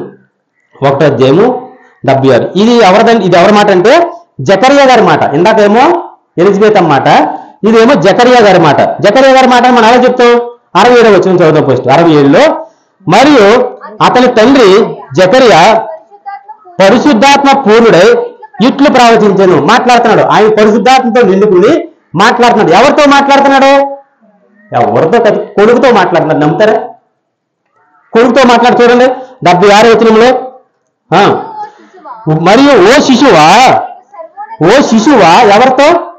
తన చేతిలో ఉన్న పిల్లలతో మాట్లాడుతున్నాడు. ఏమని? ఓ శిశువా, నీవు సర్వోన్నతుని ప్రవక్త వనబడువు. మన దేవుని మహావాత్సల్యమును బట్టి వారి పాపములను క్షమించుట వలన తన ప్రజలకు రక్షణ జ్ఞానము ఆయన అనుగ్రహించినట్లు ఆయన మార్గములను సిద్ధపరచుటయే నీవు ప్రభువునకు ముందుగా నడుతువు. రే అబ్బాయి జాగ్రత్త. పిల్లడు పుట్టాడు, వాడికి అర్థమైనా అర్థం కాకపోయినా మాట చెప్తున్నాడు. ఏమని? అరే అబ్బాయి జాగ్రత్త, నువ్వెవరో తెలుసా? నీవు దేవుని కుమారుడు లోకానికి రాబోతున్నాడు. ఆ రాబోతున్న దేవుని కుమారుడు యొక్క మార్గాన్ని సరళం చేయడానికి అరణ్యంలో కేక వేసే ఒకరి శబ్దాన్ని విరా. నువ్వు శబ్దానివే. నువ్వెవరు అనుకుంటున్నావు? ఒరే పిల్లడా, నువ్వెవరు అనుకుంటున్నావు? నువ్వు యేసుక్రీస్తు దాసుడు, నువ్వు దేవునికి పనివాడు, నువ్వు ఆయన పని నిమిత్తం నువ్వు పంపించాడు. నువ్వెందుకు పుట్టావు? నీ జన్మ పరమార్థం ఏంటంటే యేసుక్రీస్తు అనే ఒక మహా నాయకుడు లోకానికి రాబోతున్నాడు ప్రాణత్యాగం చేయడానికి. ఆయన ముందర పరిచర్య చేసే భాగ్యం నీకు దేవుడు ఇచ్చాడు రా అని చెప్పాడు. అది ఒక్కసారి చెప్పి వదిలేసాడు ఉన్నారా? పదే పదే అయ్యే మాటలు చెప్తున్నాడు. ఆ మాటలన్నీ ఆయన హృదయంలో ముద్రేయబడతాయి. తర్వాత మీరు చదివిపిస్తాను. అవి ముద్రేయబడ్డాయి. జకరియా గారు చనిపోయారు. వృద్ధుడుగా ఆయన చనిపోయాడు. చనిపోకముందే ఆ పిల్లవాడిని ఎలా పెంచాలో అన్ని విధానాల్లోనూ పెంచేశాడు. ఏమంటే ఇందా చెప్పాను, 12-13 సంవత్సరాల పాటు మీరు పిల్లల్ని జాగ్రత్తగా పెంచి వదిలిపెడితే లోకంలో ఎక్కడికి వెళ్ళినా మీ పిల్లలు చెడిపోరు. ఒక తల్లి 12 ఏళ్ల వయసు వచ్చేంత వరకు తన పిల్లోడిని తన పిల్లని తనలో ఉన్న ప్రేమనంతా కుమ్మరించి తన పిల్లల్ని ఎడబాటు కలగకుండా చూడాలంట. తన పిల్లల్ని లోకం వైపు చూడకుండా అంత ప్రేమ చూపించాలంట. అంత ప్రేమ చూపించగలిగితే మీ పిల్లలకు డోకలేదు. బాప్తిసం ఇచ్చి యోహాను గారు తల్లిదండ్రులు చచ్చిపోయారు ఆయన యవ్వన కాలంలోకి రాకముందే. కానీ వారు ఆయనకు నేర్పించిన విధానాలను కూడా మర్చిపోలేదు తన జీవితంలో. అందుకే బాలుడు నడవవలసిన త్రోవను వానికి నేర్పుము, పెద్దవాడైనప్పుడు దానిలో నుండి వాడు తొలగిపోడు. బాల్యంలో నేర్పించవలసిందంతా నేర్పించేశారు. ఎవరండి? ఎలిజబెత్ దంపతులు. జకరియా ఎలిజబెత్ దంపతులు బాల్యంలో ఎంత నేర్పించాలో అంతా కూడా నేర్పించేశారు. ఎలాంటి ప్రవర్తన అంటే, అరే నాయనా ఎక్కడికి వెళ్ళడానికి వీల్లేదు. కండిషన్ 1. నాన్న చిన్నపిల్లడు 4-5 సంవత్సరాల వయసు ఉంటుంది, అగులు బొగులు వెళ్ళిపోతాడు, చిన్నపిల్ల ఎక్కడ వెళ్ళిపోతాడు, పిలుస్తాడు. ఒకవేళ పిలుస్తాడు, ఎవరో జకరియా పిలుస్తాడు, అరే నాయనా యోహాను ఎక్కడికి రా నాన్న, ఫ్రెండ్స్ పిల్లలు ఆడుకుంటున్నారు, నాకు వెళ్తాను నాయనా, నువ్వు అక్కడికి వెళ్ళటానికే వీళ్ళే. అదేంటి నాన్న, వాళ్ళందరూ ఆడుకుంటున్నారు కదా నాన్న, అరే నువ్వు వాడికి వల్లే వ్యర్థంగా ఈ లోకంలో పుట్టినవాడువో కాదు, నీకు ఒక కారణం జన్మ ఉందరా. నువ్వెందుకు పుట్టావో తెలుసా? ఒక మహాప్రవక్త రాబోతున్నాడో ఆ ప్రవక్తకు ముందు నువ్వు మార్గం సిద్ధపరిచే, నువ్వు త్రోవను సరళం చేసే ఒక శబ్దాన్ని నువ్వు, ఒక కేకలు నువ్వు లోకంలోకి వెళ్ళిపోవడానికే వీళ్ళే. నాన్న మరి ఫ్రెండ్స్ అందరూ కలిసి మరి ఏంటి అరకెళ్తారంటున్నాను, లేకపోతే ఎక్కడికి వెళ్తారంటున్నాను, పేరుపల్లి బీచ్కి వెళ్తారంటున్నాను, వెళ్ళమంటావా? నాయనా నువ్వు వెళ్ళడానికే వీల్లేదురా. అదేంటి నాన్న ఎప్పుడు ఎక్కడికి వెళ్ళినావో అంటే, నాయన నువ్వు వెళ్ళడానికి వీల్లేదురా, అసలు నువ్వు పుట్టిన పరమార్థమే వేరురా. నాయన ఆడుకుంటాకి వెళ్ళొద్దు, కాలితే నేను నీతో ఆడుకుంటా. తన పిల్లల్ని కంటికి రెప్పలా కాపాడుకుంటున్నారో, ఎక్కడికి వెళ్ళాలో ఎక్కడికి వెళ్ళకూడదు, ఎక్కడికి వెళ్తున్నాడో ఎక్కడికి వెళ్ళట్లేదు అన్ని గమనిస్తున్నాడు, తన ప్రవర్తన అంతా పసిగడుతున్నాడు, తనని ఒక మార్గంలో నడిపిస్తున్నాడు. ఎవరైనా జకరియా చనిపోయాడు, ఈ వయసుకు వచ్చాడు. వయసుకు వచ్చిన తర్వాత నేను ఇంకా ఈ ఊర్లో బ్రతకడానికే యోగ్యుని కాదు. నాకు యోహాను గారికి ఎవరితోనూ ఫ్రెండ్షిప్ లేదు. యోహాను గారి పక్కింటితోనో ఎదురింటితోనో ఆ పక్క ఎదురుతోనో పక్క ఊరితోనో ఆ బైక్ మిత్రులు పెడుతాడో ఈ బైక్ మిత్రులు పెడుతాడో ఈ పక్కన గొరిపించుకు పెడతాడో ఈ పక్కన తీర్చుకోవడం చేతో ఎవరితోనూ ఫ్రెండ్షిప్ లేదు. అలా పెంచలేదు, యోహాను గారిని అలా పెంచలేదు. అయితే మా నాన్న లేడు, మా అమ్మ లేదు, ఇప్పుడు నేను ఎక్కడ ఉండాలి? అయితే నేను ఒక చోటుకి వెళ్ళిపోతాను. ఎక్కడికి వెళ్ళిపోతాను? అరణ్యానికి వెళ్ళిపోతాను. ఊళ్ళో నాకు ఎవరో స్నేహితులు లేరు, ఊళ్ళో నేను ఉండవలసిన వాడు కాదు, ఊళ్ళో నేను కలవలసిన వాడు కాదు, నేను ఎక్కడికి వెళ్ళిపోతాను? ఇప్పుడు అరణ్యానికి వెళ్ళిపోతాను. మరి ఏం తింటావు? అడవి మిడతలో, అడవి తేనె ఆహారం. ఆయన ఆహారం వేరు, ఆయన పానీయం వేరు. నీలాంటి తిండి నాలాంటి తిండి ఆ రోజు లోకంలో ఉంటున్న వారు తిండి అయినా తినలేదు. ఆయన జీవితమే వేరు, పరిశుద్ధమైన జీవితం, ఆత్మపూర్ణ. ఆయన గర్భంలో ఉన్నప్పటి నుంచి తన తల్లికి ఒక మాట చెప్పాడు, అమ్మ ద్రాక్ష రసం కూడా అన్ని త్రాగడానికే మీకు అలవాటు, అందరికీ ద్రాక్ష రసం తాగదు, కానీ ద్రాక్ష రసం కానీ మద్యం కానీ ఏ మత్తు పదార్థాలు వెళ్ళి తాగడానికే వీళ్ళు. ఎందుకంటే లోపల ఉన్న వాడి మీద ప్రభావం పడతారు. జాగ్రత్త అని చెప్తే అదే జాగ్రత్త పెంచారు, అదే విధానంలో వారు పెరిగారు. యోహాను గారు పెరిగి పెద్దవాడయ్యాడు. ఒకరోజు అమ్మ నాన్న లేరు, ఇప్పుడు అరణ్యంలో వెళ్ళిపోయాడు. అరణ్యంలో కేకలు వేస్తున్నాడంటే, కేకలు ఏ కేకలయ్యి? ఎర్రి కేకలా? కేకలంటే శబ్దాలు, శబ్దం అంటే వాక్యం మాట్లాడుతున్నాడు. ఏ వాక్యం మాట్లాడుతున్నాడు ఆయన? మారు మనసు పొందండి, పాప క్షమాపణ నిమిత్తం మారు మనసు పొందండి. సమయం లేదు, ఇంకా సమయం సమీపించింది, కాలం సమీపించింది, మారు మనసు పొందండి. అరణ్యంలో కేకలేసేవాడి దగ్గరికంట ఊరోళ్ళు బయలుదేరు. అంతేనా? ఏంటి ఎలా కేకలేస్తున్నారు? ఎంత అరుపుతున్నాం ఎప్పటి నుంచి? 1:30 నుంచి. మీరు వచ్చారు, ఎంతమంది కొంపలకి వెళ్ళాం తెలిసాను. మేము ప్రతి ఓనింటికి వెళ్ళి రెండమ్మంటే చాలా మంది రాలేదు. అరణ్యంలోకి వెళ్తారు ఈ భక్తులు. అరణ్యంలో ఏమంటే ఊరుంది, చక్కగా 2 లైట్లు కట్టాం, చక్కగా మైక్ శబ్దం, బరగాలు, కుర్చీలు, ఇంత ఫెసిలిటీ ఏర్పాటు చేసిన తర్వాత ఇక్కడికే రాలేకపోతే అరణ్యానికి వెళ్తారండి దేవుని వాక్యం కోసం? బాప్తిస్మం యోహాను అరణ్యంలో వాక్యం చెప్తుంటే అరణ్యానికి వెళ్ళిపోతున్నారంట. అరణ్యానికి వెళ్ళిపోతే ఏం చెప్పాలి ఇప్పుడు? God bless you my dear విశ్వాసులారా, దేవుడు మీ అందరినీ దీవించుడుగాక ఆమేన్ అనాలి. ఈయనేమంటాడు? ఈయన అలాంటి బ్యాచ్ కాదు కదా. మీకు కలుగుతుంది, మీకు ఆశీర్వాదం కలిగితే పర్లేదు రండి, ఇక్కడికి వచ్చేయండి, ఇక్కడికి వచ్చేయండి, ఇంకెక్కడికి వెళ్ళకండి అనలేదు ఈయన. చూడండి ఆ మాట ఏమంటుందో. లోకాసు వార్త కూడా ఉంటుంది. లోకాసు వార్త 3:7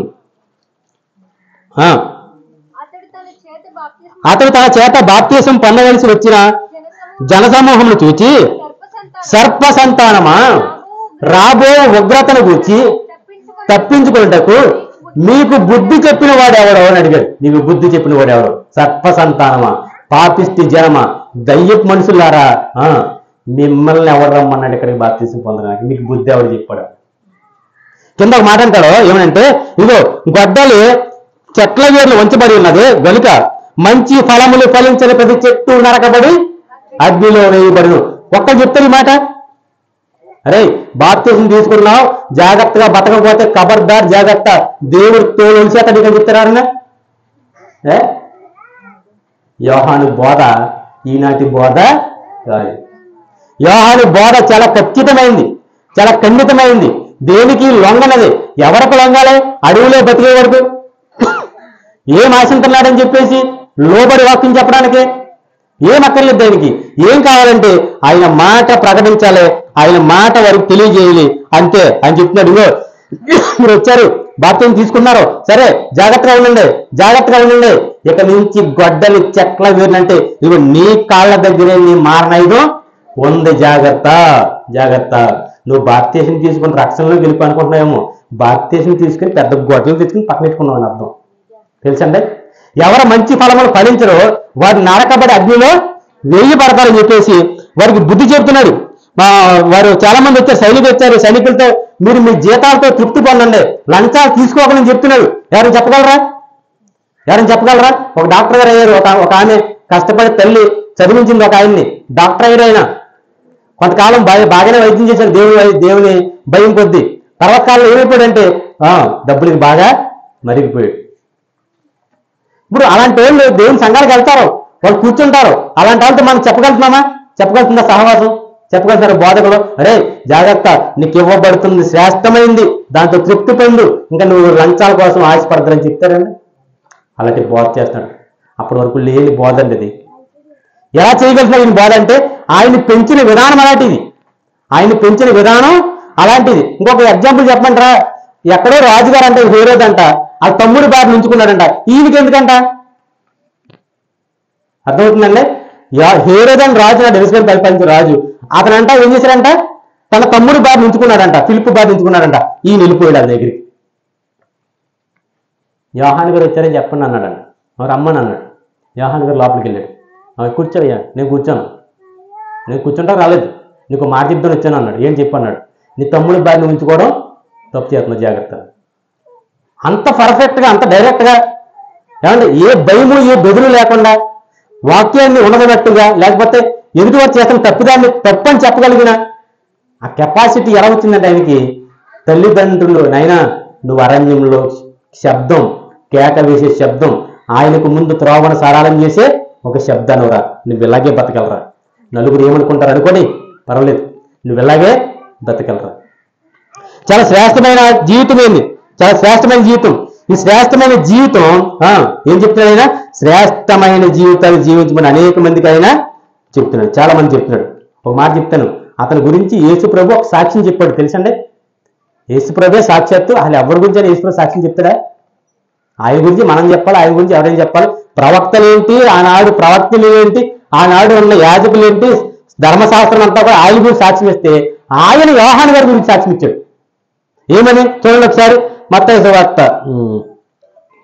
యోహాను సువార్త 1వ అధ్యాయం, అది కదండి, యోహాను సువార్త 5వ అధ్యాయం 35వ వచనం. యోహాను సువార్త 5వ అధ్యాయం 35వ వచనం. ఎవరు చెప్పినది మాట అమ్మా? పైన వచ్చిన చోట అర్థమవుతుంది. నేను మనుషుల వలన సాక్ష్యం అంగీకరింపను గాని మీరు రక్షింపబడవలనని ఈ మాటలు చెబుతున్నానని యేసుప్రభు గారు చెప్తున్నారండి ఆనాడు సమాజానికి. ఏమని చెప్తున్నాడు? చదమ్మా. అతను మండుచు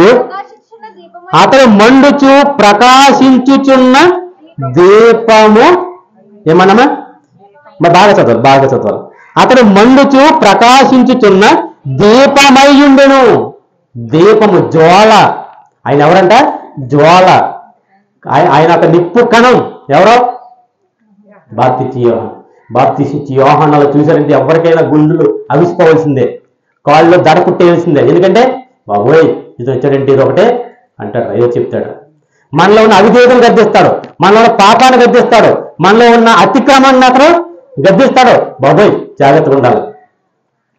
అతను చూస్తుంటే ఎలా కనపడుతున్నాడంటే ఒక మండుతున్న జ్వాల ఎలాగైతే కనపడుతుందో అలా కనపడుతున్నాడు. ఇలా మండడానికి ఎవరి కారణం? తల్లిదండ్రులు. మరి ఏం చేస్తున్నాం మన పిల్లలు మనం? ఏమండి మన పిల్లలు మనం ఏం చేస్తున్నాం? ఎక్కువ ఫోన్కి ఎడిక్ట్ అయిపోరు జనం కదండి. బాగా వాడికి ఫోన్ ఇస్తేనే కానీ భోజనం చేయడు, ఫోన్ ఇస్తేనే కానీ టిఫిన్ చేయడు, వాడికి ఫోన్ ఇస్తేనే కానీ పడుకోడు. నిజమండి. ఇది వరక ఊరి మీద తిరిగి వచ్చి 12 గంటలకు పడుకునేవాడు. ఇప్పుడు ఇంట్లో పడుకుని చూడకుండా చూస్తూ నిద్రలో వెళ్ళకోకుండా 12 గంటలు పడుకున్నారు పిల్లలు. 12 గంటలకు పిల్లలు పడుకుంటారు. ఈరోజు ఆరోగ్యాలు పాడైపోవడానికి ఏమండి ఇన్ని రోగాలతో సతమతమైపోతాయి. ఏంటి కారణాలు? ఒకప్పుడు సీరియల్స్ అండి, అంతరంగాలు వచ్చి చూసారా? మొగల రేకులు ఏం చేసేవో తెలుసండి? మీకు తెలితే మేము చూడం కదా. అందుకని కరెక్ట్గా పిన్ పాయింట్లో అది కత్తిచ్చి వచ్చాడు, పొడిసైపోతాడు, అప్పుడు యాడ్ చేసేసాడంట. తరువాయి భాగం రేపు చూడండి అని. ఈలోపు ఏమైపోయింది మనకి? అమ్మో ఏం చేస్తాడు ఆడు, దొంగ సచ్చినోడు, పొడిచేస్తాడు, అది ఇది అని బాగానే ఉన్నారు. తీసిన వాళ్ళందరూ బాగానే వెళ్ళిపోయి మేకప్లు చెప్పేసి ఇంటికి వెళ్ళి పడుకుంటారు. ఈమె చూసి ఈమె పడుకో తెల్లారి దాకా. పనికి వెళ్ళింది, అన్నీ చూసింది, పనిలో లేట్ అయిపోయింది, ఈ రోజు మిస్ అయిపోయింది, రేపు పొద్దున ఊసాడే అమ్మ ఏం జరిగింది అది పాపం. నిజంగా కొంతమంది ఎన్నమంది ఇలాంటి మాటలు నిజంగా వాళ్ళు ఊర్లో జరిగినట్టు ఇంటి పక్కన జరిగినట్టు చెప్పుకున్నారు, టీవీలు జరిగి చూసారా? ఇంత దౌర్భాగ్యమైన పరిస్థితుల్లోకి వెళ్ళిపోయి బీపీలు షుగర్లు వచ్చి అదే కాలం. మీరు ఏం అనుమానం లేదు, మీరు అబ్జర్వేషన్ చేయండి. బీపీలు షుగర్లో ఎంటర్ అయిన కాలం అదే. అంతరంగాల్లో వచ్చేసినాయి అందరికి బీపీలు షుగర్. ఇప్పుడు వరకు వదలలేదు. ఇప్పుడు ఫోన్లు వచ్చేసాయి. ఫోన్లు అడ్వాన్స్డ్. ఇలాగన్నాడు స్కైప్ స్కిప్ చేస్తున్నాడు. పాపం బూతులు ఇష్టానుసారైన మాటలు. పిల్లలకు ఫోన్ ఇచ్చారని చాలా జాగ్రత్తగా ఉండాలి తెలుసండి. చాలా రకరకాల వీడియోస్ వస్తాయి. నాట్ ఇంట్రెస్ట్ కొట్టండి, ఏం భయపడదు. రిపోర్ట్ కొట్టండి దాని మీద. మీకు రాదా? ఛానల్కి రాదు, మీకు చూపించుతుంది. ఫోన్ పిల్లలకి ఇవ్వండి. వాళ్ళకి ఎందుకు ఇవ్వాలంటే వారు చదువుకోవడానికి ఇవ్వండి, లేకపోతే వారు ఏదైనా మంచి దేవుని సంబంధితమైన స్టోరీస్ ఉంటాయి కదా, బైబిల్ సూపర్ బుక్ అని బైబిల్ స్టోరీస్ ఉంటాయి కదా, అవి చూపించండి, బాగుంటాయి. అరే ఏం చూస్తున్నారా? ఫోన్ చేసి వెళ్ళిపోతాం కదా, ఏం చూస్తున్నారా 5 నిమిషాలకు ఒకసారి చెక్ చేయాలి పిల్లలు. లేకపోతే వాడి కంటిలో కనపడుతుంది, అప్పుడు హృదయంలో లేనిపోయిన విత్తనం పడుతుంది, అప్పుడు వాడు మారిపోతాడు. నీ ముందు ఇలా కనపడతాడు. వయసు వస్తుంది. వయసు వచ్చిన తర్వాత వాడిలో పడిన విత్తనం ఏమవుద్ది? మొక్క అవుతుంది, మహావృక్షం అవుతుంది. చాలాసార్లు చెప్పండి, మళ్ళీ మీకు చెప్తున్నాను, మీకు తెలియదు కదా. చాలామంది చెప్పుంటారు సేవకులు. పిట్ట ఒక పక్షి అలా వెళ్తుంది, మర్రి చెట్టు మీద వాళ్తుంది. మర్రి చెట్టు మీద వాలి మరికాయ తింటుంది. మనం తినం, అవి తింటాయి. మరికాయ తింటుంది. తినేసి శుభ్రంగా ఎగురుకుంటూ వస్తుంది. వచ్చి ఇలాంటి గోడ మీద నుంచుంటుంది. నుంచుని అక్కడ రెట్టేద్ది. వచ్చింది ఏంటంటే అరిగి అరక్కపోకుండా ఉన్న సీడు గింజ వచ్చింది. అక్కడ పడిపోయింది. అది పడిపోయింది మనకు కనపడుతుంది. అది వచ్చింది, ఆ రెట్టేసింది, ఆ రెట్టలో మర్రెత్తనం ఉంది అని మనకు తెలియదండి, మనం పసిగట్టుకోం. ఆ మర్రెత్తనం ఏమైందంటే ఆ పడిన తర్వాత కిందకి జారిపోయిన తర్వాత ఈ వాతావరణ పరిస్థితులు బట్టి దుమ్ము ధూళి చేరింది. అక్కడికి దుమ్ము ధూళి చేరింది, మనకేం పట్టింపు లేదండి. వచ్చేప్పుడే 4 నెలలు 3 నెలలు అయిపోయింది, ఏం తెలీదు. వర్షాకాలం వచ్చింది, ఒక జడేసింది. అందులో విత్తనం నానింది, మొలకెత్తింది. ఆ మొలక కూడా మనం పట్టించుకో. అది అక్కడే ఉంటుంది, విత్తనం మొక్క అలాగే ఉంటుంది. మనం నడుస్తూ ఉంటాం, కాలు తగులుతుంది, తగిలి అది పైకి ఎదగదో ఈ లోపుగా ఎదగట్లేదులే, అది మన దృష్టిలో లేదు, అది ఎదగదో. కానీ అది వేరు లోపలికి, గోడ లోపలికి తన్నేస్తుంది. ఒక టైం వస్తుంది, అంత మొక్క ఉంటుంది. అప్పుడు మనం ఏం చేస్తాం? అయ్యో మర్రి మొక్క వచ్చేసిందా చూడలేదని చెప్పేసి పట్టుకుని లాగడానికి ప్రయత్నం చేస్తాం. ఎప్పుడైతే లాగామో వేరు లోపలికంతా వెళ్ళిపోయింది కాబట్టి, అటు ఇటు వ్యాపించేసింది కాబట్టి మొదల్లో తెగిపోద్ది. ఆకులు చేతిలో ఉంటాయి, అది లోపల మనం ఎంత తుంచాలన్నా తుంచలేదు. అది మెల్లమెల్లగా వచ్చినప్పుడల్లా పైది పీకేస్తాం.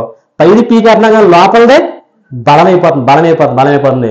ఒక రోజు అలా చూడగానే ఆ గోడ అలాంటి బీటలు వచ్చేది. అవునా? బీటలు వచ్చేది. అది అక్కడే ఒక చెట్టు అయిపోతుంది, ఒక మహావృక్షం అయిపోద్ది. మహావృక్షం అయిపోయిందా చూస్తే వృక్షం కనపడదు కానీ బిల్డింగ్ కనపడదు. పడిపోయిన బిల్డింగ్లు ఎన్నిటి మీద లేదా మొక్కలు మనం చూడలేదా? పిల్లల హృదయాల్లో కూడా చెడు బీజం అనేది పడిందంటే ఈ చెడు బీజ ప్రభావం మనకు కనపడదు. ఒకవేళ మనం మందలిస్తుంటే వారు ఏం చేస్తారంటే ఏం లేదు నాన్న ఏం కాదు నాన్న, స్నేహితున్నా, ఫ్రెండ్ నాన్న, అమ్మాయి మా ఫ్రెండ్ నాన్న అని చెప్పేసి తిరుగుతూ ఉంటారు. ఒకరోజు చెయ్యకూడని కార్యం చేస్తారు, అప్పుడు ఆ బిల్డింగ్ ఎలాగైతే నేల కూలిపోయిందో, ఒక తండ్రికి ఒక కుమార్తె ఉంది. ఆ కుమార్తె చక్కగా ఇది చేస్తుంది. ఏంటి, ఇన్స్టాగ్రామ్లోనో ఏ రీల్స్ ఏ చేస్తారు కదండి, చేస్తుంది. ఏంటమ్మా నీకు ఈ పనులని మందలించాడు కానీ మానట్లేదు. ఏం కదన్నా సరదాగా మా ఫ్రెండ్స్కి పెడుతున్నాను వీడియో, మా ఫ్రెండ్స్కి. తర్వాత ఆమె ఏం చేసిందంటే మెల్లమెల్లగా ముదిరిపోయింది. ఇన్స్టాగ్రామ్లో పరిచయాలు ఏర్పడ్డాయి, అక్రమ సంబంధాలు వెళ్ళిపోయిన తర్వాత కొంతకాలం తర్వాత ఆమె ఒక అబ్బాయిని తీసుకుంది, అతనితో వెళ్ళిపోయింది. ఇప్పుడు అమ్మాయికి ఫోన్ చేస్తున్నాడు తండ్రి, అమ్మ ఎక్కడున్నావు అంటున్నాడు. నాన్న నేను ఇక్కడే వచ్చేస్తాను అంటుంది. ఒకరోజు రెడ్ హ్యాండెడ్గా దొరికేసి ఆ పిల్లని ఏమీ చేయలేక తండ్రి వెళ్ళి ఊరేసుకుని చచ్చిపోయి. ఇప్పుడు ఈ ప్రభావం ఎవరైనా పడింది? ఈ ప్రభావం మన మీదే పడతాడు. మనం అనుకుంటాం మన పిల్లలు బంగారు కొండలో ఒకవేళ మన పిల్లల మీద నెపం చెప్పామంటే ఎవరు చెప్పారంటే మా పిల్లలు మంచోళ్ళు అని చెప్పుకుంటాం, సమర్థించుకుంటాం.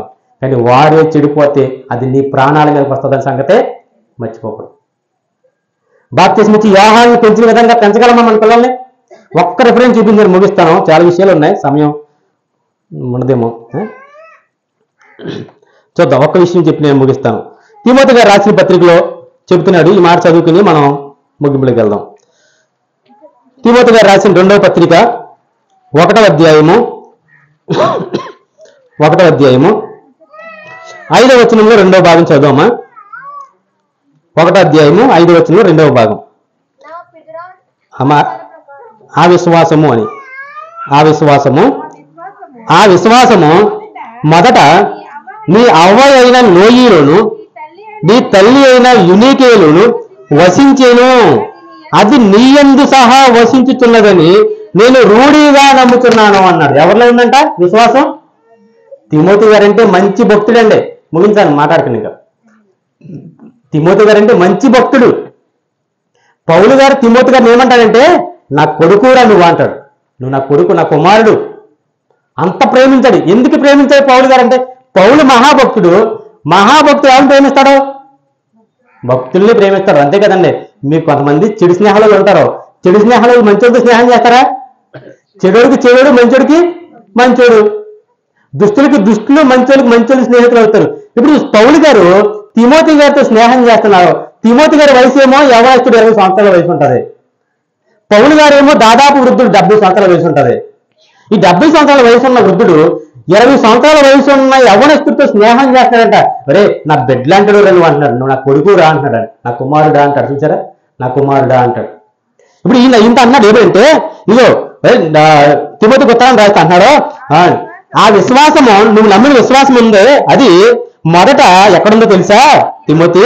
నీ అవ్వ అంటే అమ్మమ్మ, నీ అమ్మమ్మలో ఉందరా అబ్బాయి. తర్వాత నీ తల్లి అయిన యునీకలోకి వచ్చింది, మీ అమ్మలోకి వచ్చింది, మీ అమ్మలో నుంచి నీలోకి వచ్చిందిరా అన్నాడు. అంటే అర్థం చేసుకోండి, వాళ్ళ అమ్మని తయారు చేసింది, వాళ్ళమ్మ తిమోతిని తయారు చేసింది. తిమోతి చాలా శ్రేష్టమైన భక్తుడు. కష్టాల్లో, ఇబ్బందుల్లో, పౌలు గారు శ్రమల్లో ఉండగా నమ్ముకున్నాడు. ఇష్టం తెలుసండి, ఎవరైనా నాకు మేలు జరిగిందండి, ఇదండి నాకు జరిగిన మేలు అని చెప్తే ఆ మేలును బట్టి దేవుళ్ళకి వచ్చేవాళ్ళు నాకు కొంతమంది, నాకు కూడా జరుగుతాయి ఏమని చెప్పేసి. పౌలు గారి విషయంలో, తిమోతి గారి విషయంలో నాకు జరగలేదు. పౌలు గారిని రాళ్లతో కొట్టేసి ఈడ్చేసి ఆ రోడ్డు పక్కన పడేస్తే అప్పుడు నిలబడి ఈయన నేను అవుతానని చెప్పి నమ్ముకున్నాడు యేసుప్రభు. తెలుసండి, ఆయన ఉపద్రవాలు, ఆయన కష్టాలు, ఆయన లేమిలు, ఆయనకున్న శ్రమలో ఇవన్నీ చూసి నేను కూడా ఇలాగే తయారవ్వాలని కోరుకున్నాడే తిమోతి. అంత మంచి భక్తుడు. ఇంత విశ్వాసం ఇంక ఎలా వచ్చిందంటే వాళ్ళ అమ్మమ్మ నేర్పిందంటే, వాళ్ళ అమ్మకి. వాళ్ళ అమ్మేమో ఆ మాట ఎక్కడంటే 3వ అధ్యాయము 15వ వచనం. క్రీస్తు యేసునందు ఉంచవలసిన విశ్వాసము ద్వారా రక్షణార్థమైన జ్ఞానము నీకు కలిగించుటకు శక్తిగల పరిశుద్ధ లేఖనములను బాల్యము నుండి నీ వెరుగుదువు కదా అన్నాడు. నీ వెరుగుడు బాల్యం నుంచి లేఖనాలతో పెంచిందంటే యునికే. చిన్ననాటి నుంచి లేఖనాలతో లేఖనాలు పెంచింది. పుట్టి 5 సంవత్సరాలు, 10 సంవత్సరాలు, 20 సంవత్సరాలు కనీసం ఒక్క వచనం నేర్పించావు నీ పిల్లడికి నువ్వు, ఒక్క వచనం. దేవుడు ఇది అపరాధం కింద ఎంచుతాడు. ఏమండి, ఆదాము తప్పు చేసిన తర్వాత ఆదాముని ఏమన్నాడు తెలుసండి? అవ్వ తప్పు చేసింది ఫస్ట్ కదండి. అవ్వ తప్పు చేస్తే ఏమన్నాడండి? ఆదాముని నిలదీస్తున్నాడు. ఏమని? ఏం చేసావు తప్పని. నా ప్రమేయం లేదు ప్రభు, ఆమె చేసిందని చెప్తున్నాడా? ఫస్ట్ నువ్వు రావాల్సింది నువ్వే. నీ పిల్లలు చనిపోయినా, నీ బిడ్డలు చనిపోయినా, నీ కూతురు నీ కొడుకులు చనిపోయినా సంజయ్సి చెప్పాల్సింది నువ్వే దేవుడికి. అర్థమవుతుందండి? మనమే చెప్పాలి సంజయ్సి. నీ చేతుల్లో గర్భఫలాన్ని ఇచ్చాడు, ఆయన స్వాస్థ్యాన్ని ఇచ్చాడు, ఆయన బహుమానం ఇచ్చాడు. ఆ బహుమానాన్ని ఏం చేశావురా అని అడిగితే ఏం చెప్తావు? ఎలా పెంచావు నువ్వు బహుమానాన్ని నిలదీస్తే? వేవేల పరిశుద్ధుల సమూహం ముందు, వాళ్ళందరి ముందు నేను నిలబెట్టి అడుగుతుంటే ఏం చెప్తే సమాధానం? అప్పుడు జకరియా గారు ఎలిజబెత్ వస్తారో, అరే ఆ ముసలిని చూడు ఎలా పెంచిందో, ఆ ముసలి ఎలా పెంచారు చూడు, ఆ యూనికే చూడు ఎలా పెంచిందో, పెంచలేకపోయే బద్మాస్ అని చెప్పి తిడతాడు దేవుడు. తెరుచుకుంటారా? తెరుచుకోండి. తెరుచుకోకూడదు. దేవుడి చేత మంచి సాక్ష్యం పొందాలి. అతడు మండుచున్న దీపమైనట్టుండును అని సాక్ష్యం చెప్పాలనుకుంటే ఎప్పటి నుంచే మీ పిల్లలకి దేవుని లేఖనాలనే చెప్పాలి. వాడికి రాదనుకుంటున్నారా? 2 సంవత్సరాల పిల్లల్ని కూర్చోబెడితే మీకు చెప్పిన మాట మీరు గుర్తుంచుకుంటారు కానీ అది అన్నీ గుర్తే. మా పిల్లల గురించి చెప్పిన అసిగల గురించి చెప్పాను. అక్కడెక్కడ మా ఇంట్లో మా పక్కిల్లే వాళ్ళ అమ్మమ్మ ఇల్లు, మా పక్క ఇల్లులే. ఆ చిన్నప్పుడు 2 సంవత్సరాల వయసులోను కోప ఉంది కదా, కూరకోపలో ఆ కూరకోపలు అట్టుకెళ్ళిపోయాడు ఇంటికాడు. ఈడే అక్కడ ఉన్న బర్త్డే బాయ్ కూరకోపలు అట్టుకెళ్ళిపోయాడు. ఎరా అంటే ఇది మాది అనేవాడు. ఆ కూరకోప ఎలా ఉంటుంది? అసలు పెద్దోడు మీరు అన్నిసార్లు తోమేసరి మీ కోప ఏదో మీరు గుర్తుపట్టుకోలేదు. ఆడు గుర్తుపట్టేసి అప్పుడు తెలుసండి. పిల్లలకి ప్రతిదీ కూడా జ్ఞాపకమే, చాలా జ్ఞాపకార్థాలు.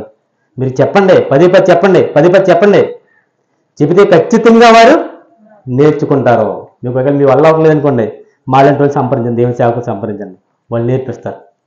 మీకు ఇలా చిన్నపిల్లలు ఉన్నారనుకోండి, మా వాట్సాప్ నెంబర్ ఉంటుంది, మీరు అడగండి. సండే స్కూల్ గ్రూప్ పెడతాం, ఆ గ్రూప్లో మెసేజ్లు పెడతాం ఎప్పటికప్పుడు. అట్లా ఉన్న విషయం మీ పిల్లలకి నేర్పించుకోవడానికి అవకాశం ఉంటుంది. కాబట్టి మరి ఇవన్న మాటలన్నీ మీ హృదయాల్లో ఫలించాలని కోరుకుంటున్నాను. కాబట్టి మరి ఇంతవరకు చెప్పిన మాటలన్నీ వ్యర్థంగా పోకూడదు. మన పిల్లలు ఎదుగొచ్చిన తర్వాత చెడిపోవడానికి కారణం మనమే, మనం శ్రద్ధ చూపించకపోవడమే.